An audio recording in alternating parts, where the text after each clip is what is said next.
Battle of the Challenges podcast with Vincent Cloud, and this is Final Reckoning's my top five stories. I am far behind. I think I'm covering episode 5, 6, 7, and 8, but there's only like a handful of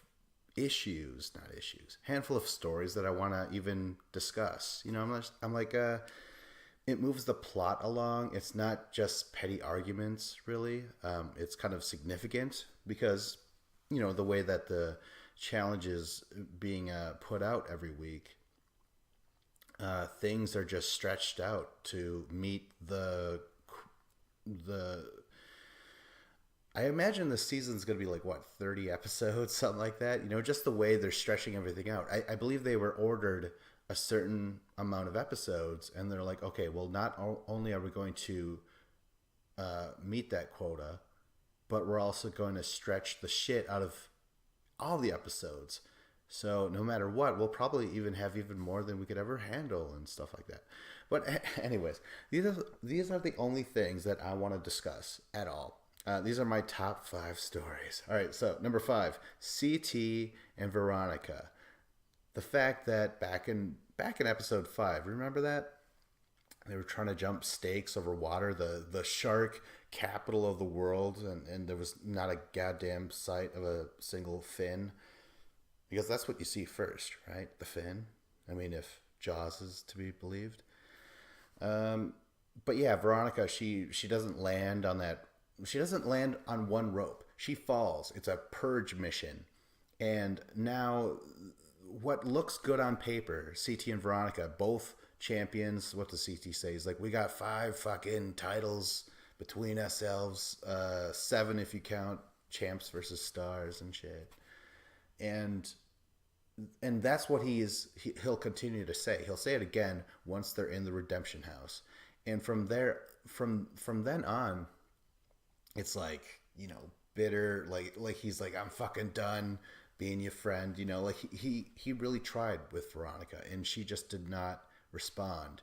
She didn't want to work out, and he just, as playfully as he could, he would be like, hey, let's actually train. Like, let's do something besides drink and sleep. Come on. Like, and going into this, at that point of the episode, I was like, well, Veronica, you probably should do something. I mean, your track record is great. You are without a doubt the top three best women we've ever had in the challenge. Through accolades alone. So, but that was then, and I was always sticking up for you, Veronica. When people were trying to say like, nah, she's washed up and shit like that, I'm like, she's not washed up. Those are her jeans. They're washed up. I don't know what I'm getting. They're washed out, actually, is what I'm trying to say. Either way, I tried to save Veronica, not save her, but shield her away from certain comments, and now I'm like, God damn it, I don't think I can anymore. But the worst thing is that now they are both put on the bench. Like you cut back to the redemption house occasionally in these next 4 episodes, 5, 6, 7, and 8. And CT has his moments. Veronica really doesn't. She's just hanging out, doing exactly what she was doing in the normal house, the main house. So that is the true tragedy, is that the like CT's amazing little well, it was like a crime scene thing where he had the strings connected to players, and he was like breaking down teams and stuff, and like, that's awesome, but that's all we're gonna get, really. Like, all he could do is react to what's going on in the house via the dailies, when they were like, hey, TJ brings people in and they watch some shit that we've already fucking seen. But that is the main tragedy. I don't know if they're gonna come back at all. Like, how could they? Who's all in the redemption house right now? It's those two, Natalie and Polly, which suck in elimination, but that might be the reason why they go into elimination if they don't pull the crossbones or whatever it was. And then what was it? Tori and Derek. Oh God, those guys are bad too. Holy shit! And then who just joined them? Angela and Faith. I take that back. CT and Veronica. I mean, if they shit, that's right. You got to be picked to go into elimination. All right. Well, then who would pick Faith and? Oh my God, there's so much thought that has to go into this. And I was just trying to talk about CT and Veronica, but that is interesting. I think they might be the strongest. I mean, CT would have to be pulling most of the weight in an elimination. But it's all about whether they either they pick the crossbones or they are picked to go in against them in elimination. So maybe they should really play up the fact that they're not getting along. You know what I mean? So like people are like, holy shit, we got to go against CT and Veronica. I know it sounds crazy on paper, but look at them. They're a mess. That would be great if that is what we're witnessing. But, you know, that's a fucking fantasy. That, you know, it's a flight of fancy. Number 4. What do I have written now? Kara sits on Kyle's lap. That says everything to me. Absolutely everything. Remember all those scenes and where she was like, oh my God, I'm hurt that Kyle would disrespect me with a rookie of all people or something like that. And then she goes to the rookie and says like, you should respect me as a veteran because I am great. Or like, I would, yeah, that's what, yeah. And then Faith is like, I'm actually a veteran. I served, motherfucker. Like I went overseas, I imagine. But then, you know, Car's saying all the stuff about like, you know, she literally cries.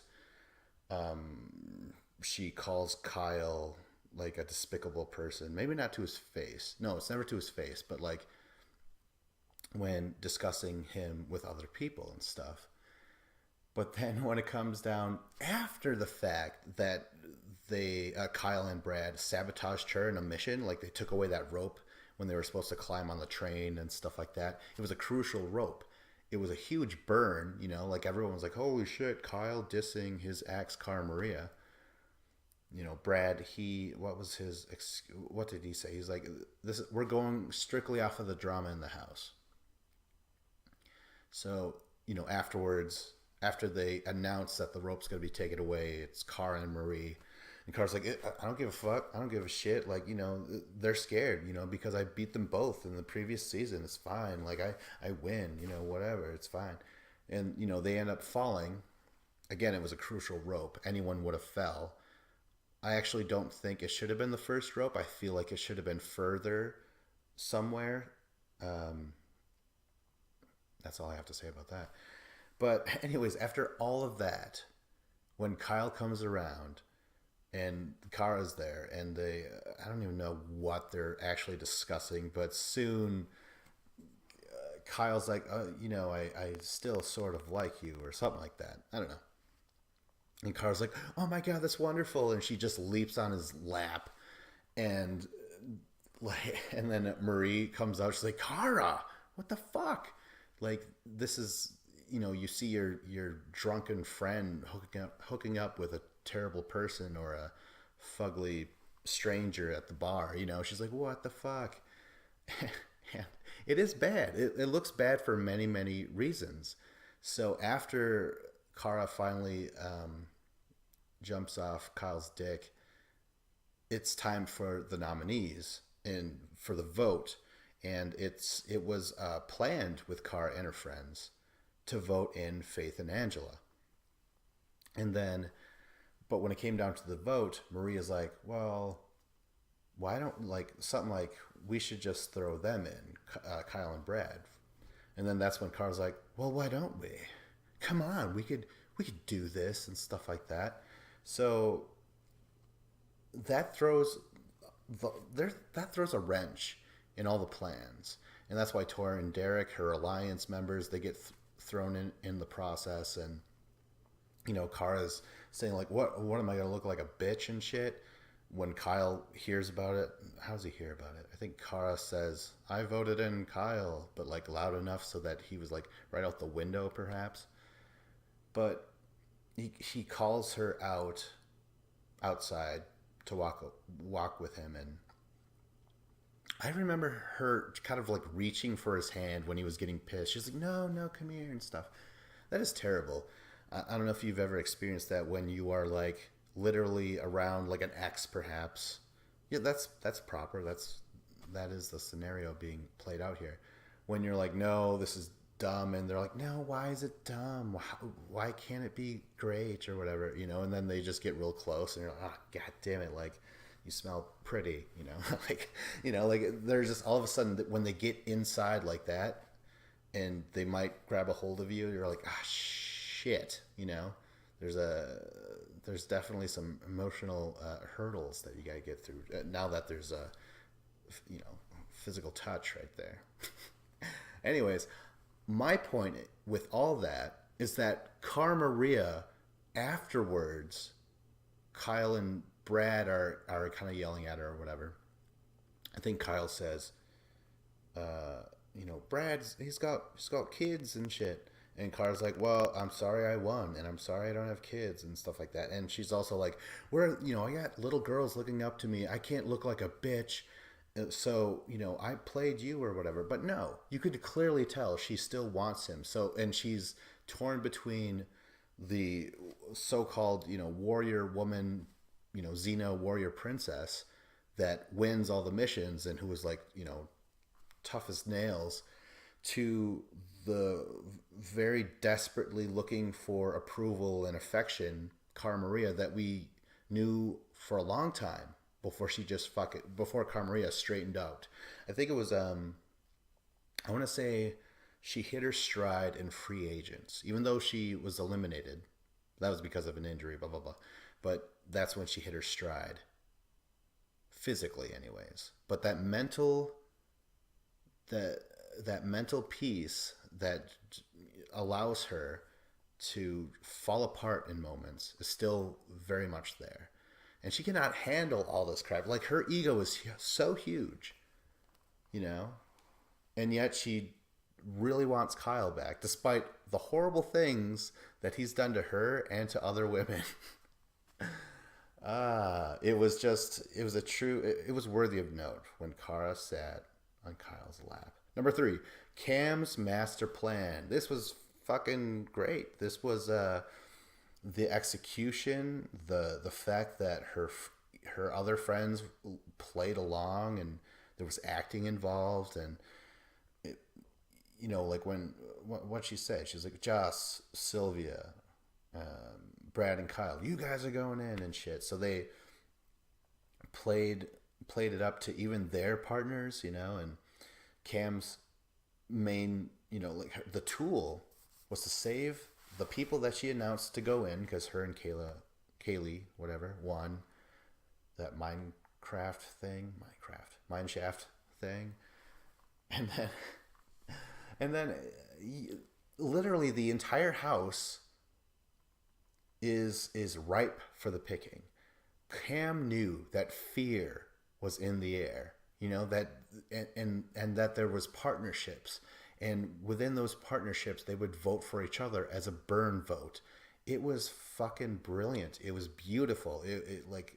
And again, how she went about it, the fact that she wore, what is that she's wearing the entire time? It looks a bit like Jon Snow's fucking coat, but it's white. Didn't someone say like, oh, it's just a fucking rug that came from the house? She just kind of drapes it on herself now, self-appointed queen. But the plan works, but it's interesting because I really thought that the ultimate move would have involved throwing in Bananas and Tony. But what she did and what she said overall, she was like, listen, I have a lot of these friends that I'm only going to make stronger, the bond stronger, if I get rid of the 2 people that I don't have an alliance with, and most people don't either, So it's a brilliant move. It's just that now it's never going to happen again. I feel like people are going to be like, oh, well, if anyone announces out loud who they're going to vote for or whatever, or really, seems to say like, yeah, it looks like you're going in, people are going to be a little bit more suspicious. So great move, and it worked. It fooled everyone. But the teams going in, I was a little underwhelmed, just a little. And then what happened after that, when it was announced that Faith and Angela were going in and they had to go against Jose and Devon, then TJ's like, oh, you know me, I have a producer's credit. I don't think he does. I don't think TJ has any say in any of these twists that ever go on in the history of life. He just likes to say like, oh, this is me, I'm the Pat Sajak of this shit or whatever. But I don't believe TJ has any ideas. And if he does have ideas, the challenge producer's like, oh, that's great, TJ, awesome. So when was this head injury? Oh God. He's like, well, it was before Rivals. I know that because we took a huge chunk of my return of the episode to dedicate to my return. Um, anyways, totally off topic. Anyways, this actually leads to number 2. Ashley and Hunter enter the game. It's cool to have mercenaries now. I've grown to like it. I've warmed up to it, but this is different. If they defeat Faith and Angela somehow, say Faith jabs her nail into her thumb, they get to enter the house, which happens. And so that's cool and shit, but it really took away a lot of the spark and the magic of what Cam just pulled on the entire house. To have producers come in and say like, that's a great twist, Cam, but we're going to do our own thing now. Like it really kind of stole the thunder. So I say bad on you, producers. You should have got whiff of what was going on and then maybe held back your own twist to allow this to happen. But whatever. I mean, Hunter and Ashley, they show up and they win the thing. Hunter is, he's fine. He's physically fine or whatever. And Ashley gets right down to business. And by business, I mean sex with Kyle. And then they're videotaped, and Ashley actually is in Faith's bed. Faith watches the dailies in the Redemption House. Everyone should know by now that Kyle's a scumbag. Reaching back to Cara Maria, I'm like, ha, look at you. You do have women looking up to you, little girls. But I hope that they do realize how pathetic all this is. It's truly pathetic. But let's get to number 1. Shane throws the mission. And I don't know how people view this, if they're just like, hey, if you're not winning, you're losing. Well, I mean, there's some nuance there. You have to be able to play angles in this thing. Just like what Cam just did with the voting system. She rigged the game in her favor. So Shane had to do a similar thing. I mean, he was going to be on a losing team anyways, I think. I feel that way. But he also said, like, if we do win, I mean, Bananas and Tony getting MVP, fuck that. Or Jose and Devon, who hate me and I hate them, and we have had public, squabblings, they get MVP? No fucking way. So he throws the thing. And he's, I don't know, it's funny. There's been challenges thrown before, but not in spite of like your entire team. There's been more subtle approaches to it. But I got echoes of Wes in The Ruins in that first episode where he's like, fuck you guys. I'm publicly going to make a display, an announcement against my own entire team. But the difference here is that Shane is like, he even says this to Jose because they were on teams. He's like, I didn't sabotage me. I sabotaged you. I sabotaged Bananas and Tony. Which is all correct. I don't know. That's the way I see it. And what does Banana say? He's like, you saved yourself for 5 minutes. That's about it, But I'm like, well, sometimes you could do a lot of work in those 5 minutes. You can establish some power, and true, he has people mad at him, but who on the winning MVP thing is going to choose Shane and Nelson is the way I see it. I don't know. I might be totally wrong. But I do know that it was actually kind of entertaining. It made sense to me. I'm like, yeah, you have to do this shit. You have to pull the rug out under people and what was it? Jose, Jose and him really got into it. What did Shane say? He's like, because Jose is like, stop comparing the two of us. Like, I don't want people to think that we're the same just because we both happen to be gay men. That is not. There's absolutely just differences between us, you know.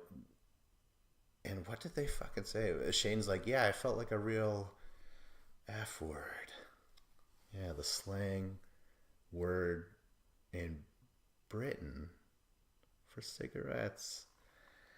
And what else did Shane say? He's like, you're a bottom or something like that. I don't know. It was this all this gay lingo, all this LGBTQ lingo, code, imitation game type of code breaking. You would have to be that to understand. It's an old joke. But, that was cool. I like Jose saying, like, what, you have nothing going on. You're always doing this now. And Shane's like, well, you're here. How are you here? And what do you say? Jose's like, well, I got a single or whatever.